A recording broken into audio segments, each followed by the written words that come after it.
Leiamos Apocalipse capítulo 2, versículo de número 1 até o número 7.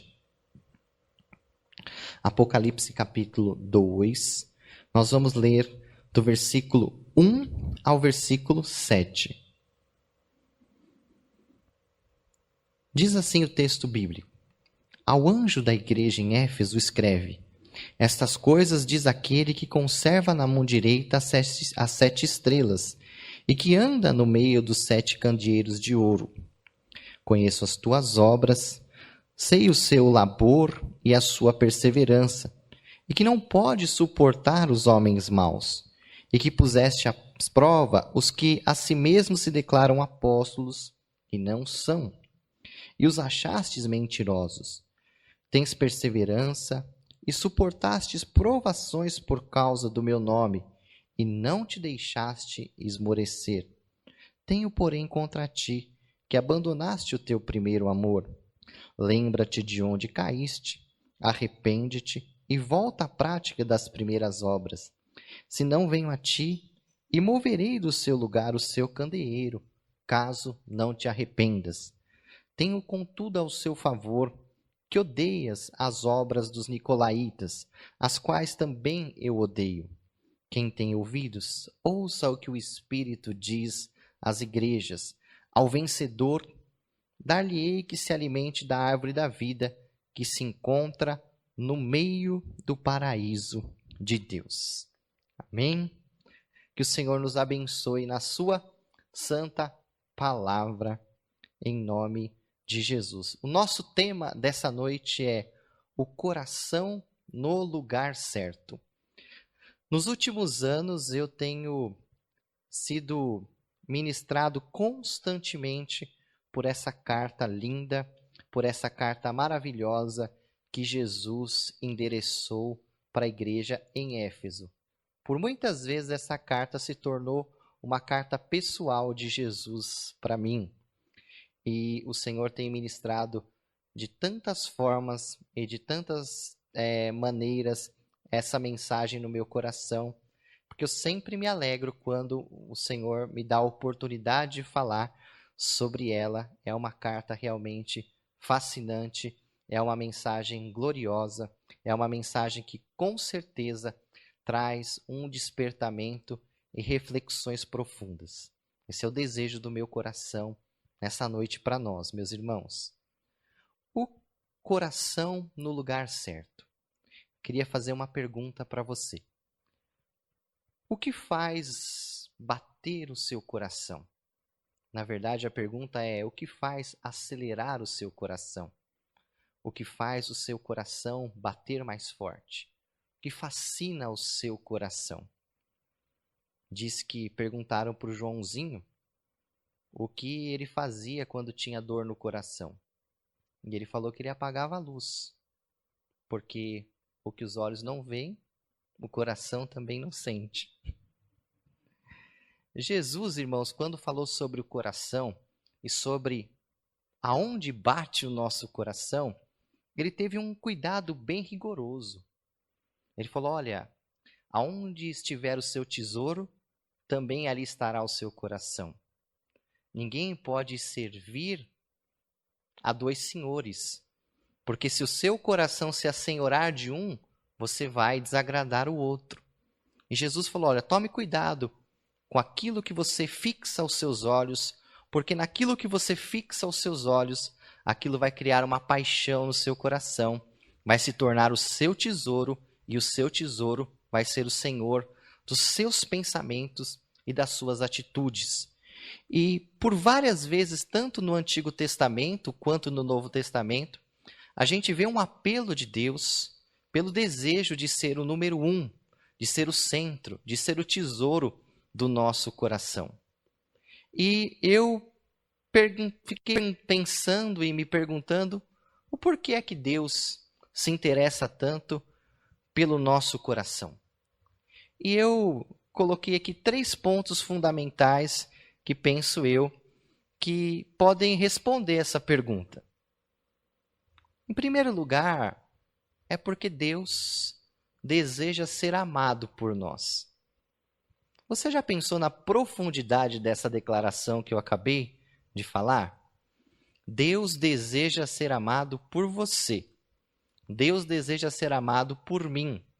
Deus deseja ser amado por nós. Deus deseja ser o tesouro do nosso coração. Deus deseja ser o primeiro do nosso coração. Deus deseja ser o objeto mais profundo da nossa paixão. Primeiro pensamento ao acordar e o último pensamento ao nos deitarmos. Deus realmente deseja ser amado por nós. Você já pensou no primeiro e mais importante mandamento? Todas as vezes que Jesus foi inquirido sobre o mais importante e mais fundamental mandamento, a sua resposta foi Deuteronômio 6, o Shema. E ame ao Senhor acima de todo o seu coração, de toda a sua alma e com toda a sua inteligência, disse Jesus em Mateus 23, no versículo de número 37. Você já pensou que o que mais Deus espera de nós, porque o primeiro e mais importante mandamento é esse, o que Deus espera mais de nós é ser amado por nós? Tanto é que ele deixou um mandamento escrito, expresso, para que o seu povo o ame de todo o seu coração. Né? Aqui a gente pode ver a questão da emoção. Deus quer ser amado por nós com a nossa emoção. O amor que Deus quer que nós tenhamos por Ele também tem que ser um amor emocional. Tem que ser um amor que venha dos nossos sentimentos. Mas não deve ser só um amor sentimental. Não só um amor emocional. Mas deve ser um amor da alma. Um amor do entendimento. Da compreensão de quem Deus é. Um amor racional. Um amor como fruto da revelação de quem Deus é na sua palavra. De conhecermos a sua face. E um amor inteligente. Um amor que se relaciona. Um amor que realmente existe razão para existir. Agora, uma segunda pergunta é: por que é que Deus quer ser amado por nós? Será que Deus é carente, irmãos? Será que Deus ele é aquele ser solitário que precisa ser amado por nós para se sentir completo? Ou como disse o escritor Augusto Cury, né, que Deus é um Deus solitário e por isso que ele precisa do nosso amor? Na verdade, irmãos, Deus não precisa de nada. O nosso Deus é o Eu Sou. E o Eu Sou é a suficiência de Deus em si mesmo. Ele não precisa de nada, ele não precisa de ninguém, e ele não precisa de alguém para ser completo, feliz e realizado. Ele quer ser amado por nós. E por que é que ele quer tanto ser amado por nós? Eu penso, irmãos, numa resposta bem simples. A resposta é porque ele nos ama. Por que é que Deus quer ser amado por nós? Simplesmente pelo fato dele nos amar. Porque todos que amam querem ter esse amor retribuído. E por que é que Deus nos ama? Isso aí eu não sei responder. Pelo menos eu não sei responder o porquê ele me ama. Talvez você possa responder o porquê ele te ama. Mas eu não consigo encontrar em mim razões, motivos para que ele me ame. Na verdade, parafraseando Spurgeon, eu só encontro em mim motivos para que ele não me ame. Mas mesmo assim ele insiste em me amar. Mas por que eu não sei? Mas é fato que Deus me ama. Porque eu não sei, mas é fato que Ele te ama. Deus nos ama. Amém? Talvez uma das frases mais banalizadas dos últimos tempos, mas que traz uma verdade tão poderosa, é a que Jesus nos ama. Meu querido irmão, Jesus te ama. E Ele prova esse amor morrendo por nós na cruz. Romanos 5,8. Cristo Jesus prova o seu amor por nós, morrendo por nós, quando nós ainda éramos pecadores. Quem não conhece o versículo magno da nossa fé? João 3,16. Porque Deus amou o mundo de tal maneira. De tal maneira é uma explicação, é uma palavra que não consegue ser explicada. Deus amou o mundo de uma forma inexplicável. Paulo, quando foi definir o amor de Deus, ele fala que ele é alto, largo e profundo. Ou seja, ele não cabe nas dimensões humanas. De tal maneira Deus nos amou, e a prova desse amor é uma prova impensável. Ele deu o seu único filho, o seu filho unigênito, para que todo aquele que nele crê não pereça, mas tenha a vida eterna. Então, meu querido irmão, Deus faz tudo e fez tudo por nós, motivado pelo seu amor. É o seu amor que toma a iniciativa de nos enviar Jesus para nos salvar. Não há necessidade, porque ele não tem necessidade de nada. Mas Deus espera a retribuição desse amor. Nós gostamos de dizer que o amor de Deus é incondicional. E graças a Deus ele é. Mas isso não significa em absoluto que Deus não quer a retribuição desse amor. Porque todo mundo que ama quer ser retribuído nesse amor. E assim também é o nosso Deus. Ele nos ama e ele quer ser amado porque ele nos ama. O apóstolo João nos ensina esse segredo quando ele fala assim, que nós amamos a Deus porque ele nos amou primeiro.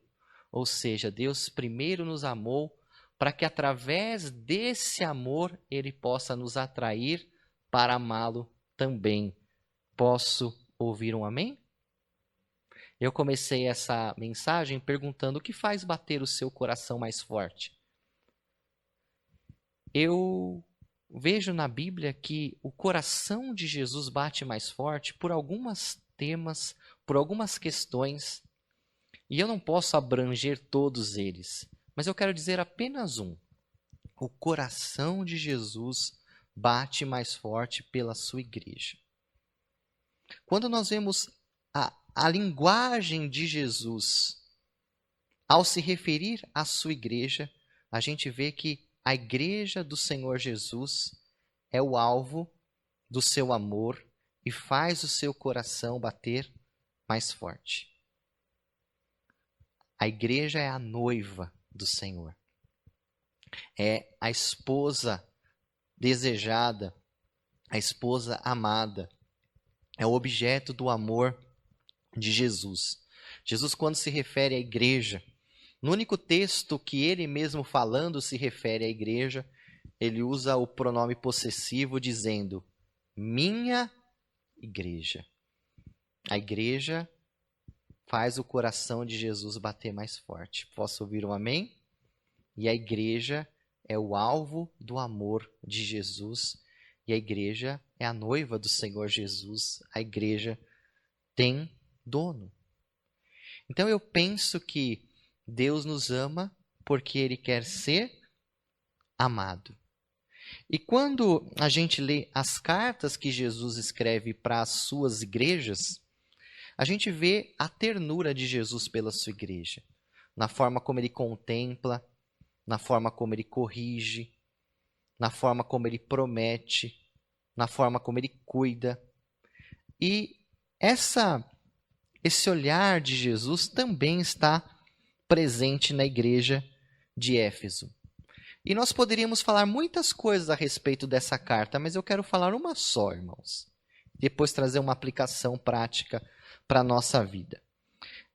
Essa carta, ela tem um propósito, tem vários propósitos, mas tem um propósito central.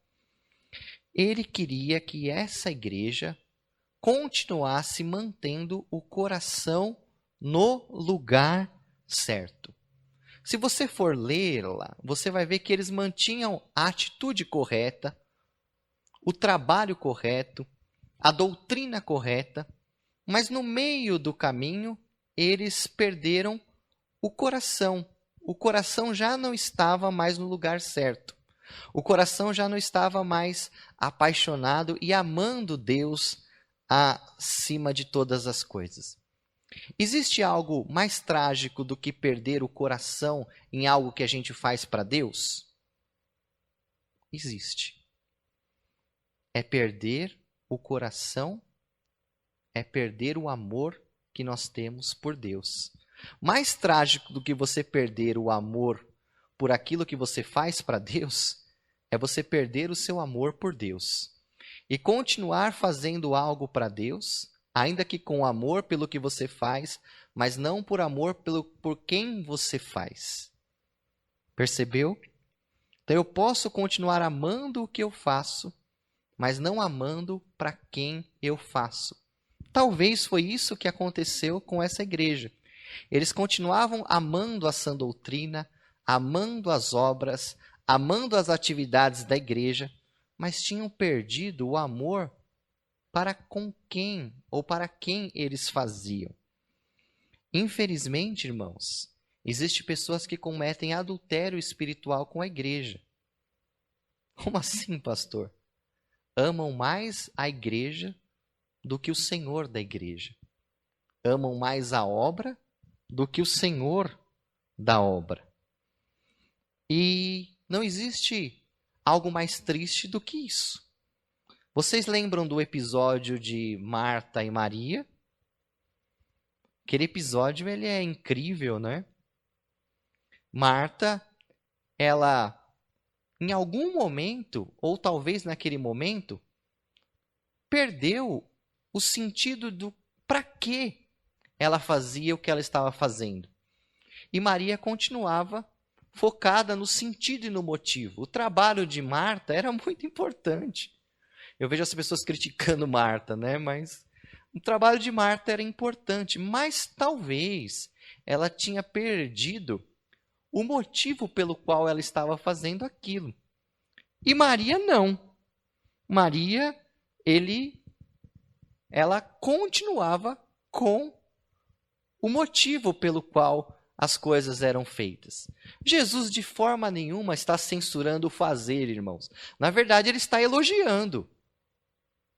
Se você for ver aqui, Jesus não censura as obras. E também não censura as obras de Marta. Mas o que Jesus quer é que o nosso coração esteja no lugar certo. Posso ouvir um amém, meus irmãos? Jesus fala assim, olha, Maria escolheu a melhor parte e não será tirada. Qual que é a melhor parte? A melhor parte não é o que eu faço, mas é por que eu faço. A melhor parte não é fazer, mas é por quem eu faço. Aonde está o meu coração? Bem-aventurado, eu escrevi aqui, é os que não sacrificam o motivo e a razão em troca do fazer. Bem-aventurado é aquele que não sacrifica o motivo e a razão em troca do fazer. Posso ouvir um amém, irmãos? Triste é quem faz todos os dias a mesma coisa e esqueceu o porquê faz. Triste é aquele que fala todos os dias as mesmas coisas e esqueceu porque fala. Triste é aquele que anda todos os dias no mesmo caminho e esqueceu o porquê está andando naquele caminho. Jesus queria colocar o coração certo naquela igreja, aquela igreja no lugar certo. E eu trouxe aqui 4 pensamentos reveladores que Jesus instrui aquela igreja para tentar colocar aquela igreja no lugar certo, o coração daquela igreja no lugar certo. Quero compartilhar com você, meu querido. Se você puder, tome nota desses 4 pensamentos e pense comigo a respeito deles um pouquinho. Jesus fala assim, lembra-te das primeiras obras. Lembra-te aonde caístes, lembra das primeiras obras. Eu fui participar com alguns irmãos da ONG, Mãos que Abençoam, de uma celebração ali no IGESC. Nós tínhamos ganhado No IGESC não, me perdoa. Na ISPM, nós tínhamos ganhado um concurso ali para sermos contemplados com uma ajuda publicitária daquela instituição. E quando chegamos lá, estava eu, a Paula e a Cileide, nós vimos que tinham várias instituições, 8 instituições aproximadamente, que também tinham sido contempladas, e cada uma delas representava um nicho, né, um trabalho dentro da ação social. E cada presidente foi convidado a falar ali um pouco sobre a sua instituição e sobre aquilo que a movia. E eu lembro que eu pensei em várias coisas para falar, e quando eu cheguei lá eu falei de Jesus. Eu falei dos pães e peixes, falei do Senhor Jesus. E foi interessante porque cada pessoa que falava sobre a sua instituição falava sobre como ela começou. Eu me lembro de uma mulher que representava uma escola de autismo, e ela disse que a ação dela, a ação social dela começou com a sua filha, que nasceu autista e que em meados dos anos 80 não tinha nenhum tipo de especialidade, tanto na educação, e isso era um tabu muito grande dentro do meio clínico e médico. E ela então começou a estudar, começou a se informar e começou a ensinar a filha em casa. Só que nessa busca ela encontrou outras mães que tinham as mesmas dificuldades e as mesmas questões. E ela começou abrindo a porta da sua casa para ensinar crianças que tinham autismo. E dessa ação movida pelo coração, de uma necessidade real, surgiu uma escola que era uma das maiores da América Latina. Mas ela estava ali com essa escola hoje que era uma referência, que tinha parceria com o governo, parcerias estaduais, federais, mas quando ela falava da escola, ela não se esquecia por que ela realmente começou e veio a existir. Então Jesus está falando para aquela igreja, olha, lembra-te das primeiras obras, lembra da motivação pela qual vocês nasceram, vocês foram plantados. Lembra da razão pela qual vocês existem. Lembra do avivamento que aconteceu lá em Éfeso, da transformação que vocês tiveram e que vocês, através dessa transformação, desejaram servir ao Senhor e se tornaram uma igreja. Sabe, meus irmãos, às vezes nós temos que avaliar o porquê estamos fazendo as coisas que fazemos. Por que estamos indo aonde nós vamos? Por que falamos o que falamos? Para ver se a motivação continua sendo a mesma. Continua sendo a motivação inicial. Por que é que eu me coloco diante de um público, de uma plateia ou de uma pessoa que seja para falar do Evangelho? O que queima o meu coração? O que realmente arde o meu coração? O que arde o meu coração, irmãos, é ver pessoas conhecendo o Evangelho e conhecendo o Senhor Jesus. Não importa se é uma, duas ou uma multidão. Não importa em qual lugar seja e em qual condição esteja. O que arde no meu coração continua sendo ver pessoas conhecendo ao Senhor Jesus. Então, lembra-te das primeiras obras. É um pensamento que Jesus fala para aquela igreja e que ele fala conosco também hoje. Ele fala, arrepende-te e volta. Olha que interessante, irmãos. Você já tomou a estrada de ver que você está no caminho errado? De ver que você está numa rota errada? E de repente, você ser confrontado com essa palavra? Arrepende-te e volta. Bendito seja o Deus do arrependimento. Bendito seja o Deus das oportunidades. Bendito seja o Deus que sempre tem uma estrada de retorno para nós. Bendito seja o Deus que sempre nos dá o caminho para recomeçar. Eu acho lindo porque Jesus fala, arrepende-te. tem um caminho para vocês voltarem. Nunca é tarde demais, irmãos. Nunca é tarde demais.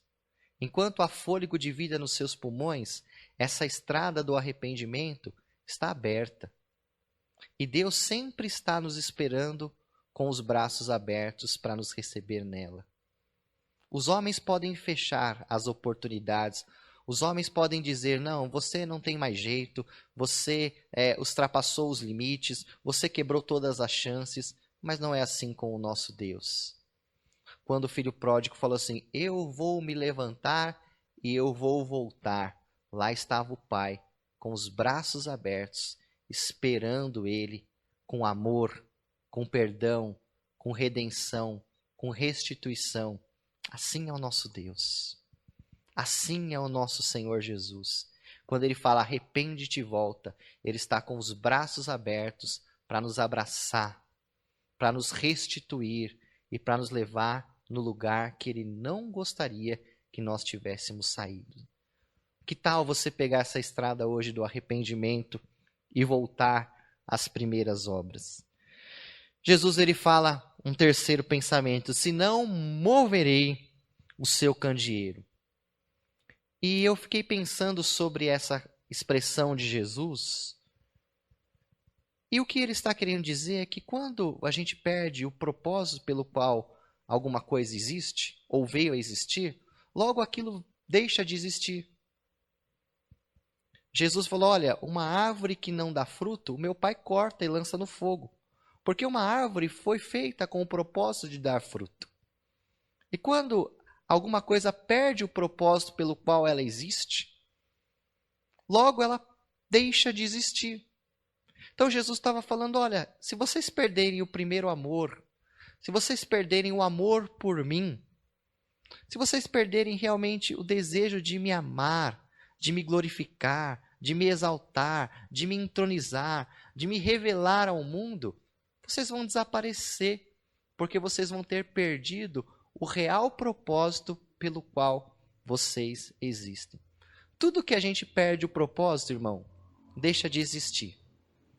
Ou existe só de forma aparente, mas não de forma na sua essência. Não adianta, irmãos, a gente ter um templo bonito se a gente perdeu a essência pelo qual nós nos reunimos naquele templo bonito. É por isso que na Europa nós temos várias catedrais lindas, magnânimas, mas vazias. Porque um dia elas tiveram um propósito de existir, mas no meio do caminho o propósito se perdeu.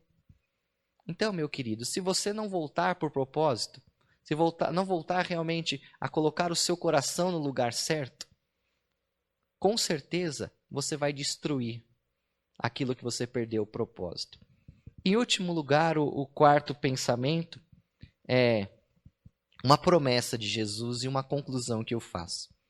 Ele fala, ao que vencer, eu darei de comer da árvore da vida que está no meio do paraíso de Deus. E eu fiquei pensando, né? O que é a árvore da vida? A árvore da vida é Jesus. Essa árvore da vida é a vida eterna, que estava proposta também para Adão e Eva ali no Jardim do Éden. E que também estará proposta para aqueles que vencerem na eternidade no centro do paraíso. E eu fiquei pensando por causa dessa palavra no centro do paraíso. A árvore da vida no centro do paraíso, no meio do paraíso. É porque, irmãos, o paraíso só é paraíso porque Jesus está lá. Ele é o centro do paraíso. Ele é o centro do deleite, da alegria, da felicidade e da eternidade. Se tirarmos Jesus do centro, não existe paraíso. Se tirarmos Jesus do centro, não tem felicidade. Se tirarmos Jesus do centro, não tem completude. Viveremos o deleite de Deus, o paraíso de Deus, lá na eternidade, mas também em alguns momentos aqui na terra, quando Jesus for aquele que faz o nosso coração bater. Quando Jesus for aquele que faz o nosso coração pulsar. Esse é o verdadeiro paraíso, irmãos. Porque ele é digno de assumir esse trono. Que trono? O trono de ser o centro do paraíso e o centro da minha vida e da sua vida. Que você possa comer desse fruto hoje e que todos nós possamos comer desse fruto na eternidade, de ter Jesus no centro do nosso coração. Que Jesus seja realmente o objeto do nosso amor e que, de uma forma pequena, nós consigamos retribuir um pouco de todo o amor que Ele tem por nós. Que a gente possa retribuir um pouco de tudo o que Ele entregou para nós, o amando. Assim como Ele nos amou, nós venhamos também amá-lo. Posso ouvir um amém, meus irmãos? Essa foi a meditação que o Senhor colocou no meu coração para compartilhar com você. E eu queria fazer uma oração. Se você puder aí fechar os teus olhos e fazer uma oração aqui comigo. Se você nunca entregou o seu coração para Jesus, se você nunca deu o altar do seu coração, o controle da sua vida a Jesus, faça isso agora.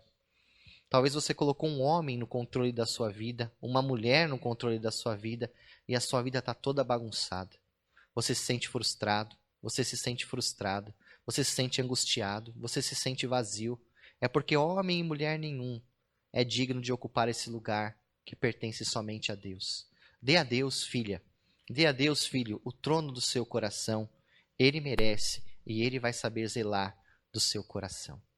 Senhor, muitas vezes nós nos cansamos, ó Pai, deste mundo e nos cansamos, ó Pai, dos ídolos que nós colocamos no nosso coração.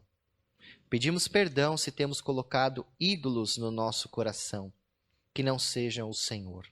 Se temos idolatrado os sentimentos, se temos idolatrado o mundo, se temos idolatrado qualquer coisa que faz rivalidade entre o Senhor e nós, Pai, em nosso coração. E eu quero te pedir, Jesus, que o Senhor venha a ser o centro do nosso coração, o centro do nosso amor, o centro do nosso desejo, Senhor. Que o nosso coração venha a bater de amor para com o Senhor e que nós não tenhamos vergonha, Pai, de expressar o quanto nós te amamos, porque o Senhor não se envergonhou de mostrar o seu amor por nós naquela cruz, Senhor. Pai, esse irmão, esta irmã, Pai, que colocou tantas coisas no seu coração e que agora, Senhor Deus, se vê perdido, Pai, se vê angustiado, desesperado. Pai, eu te peço, ajuda ele a colocar o Senhor no centro do seu coração, Pai. É a minha oração, Pai, e aquele que está te dando o seu coração, que o Senhor venha receber, ó Deus, em nome de Jesus. Amém e amém. Louvado seja o nome de Jesus.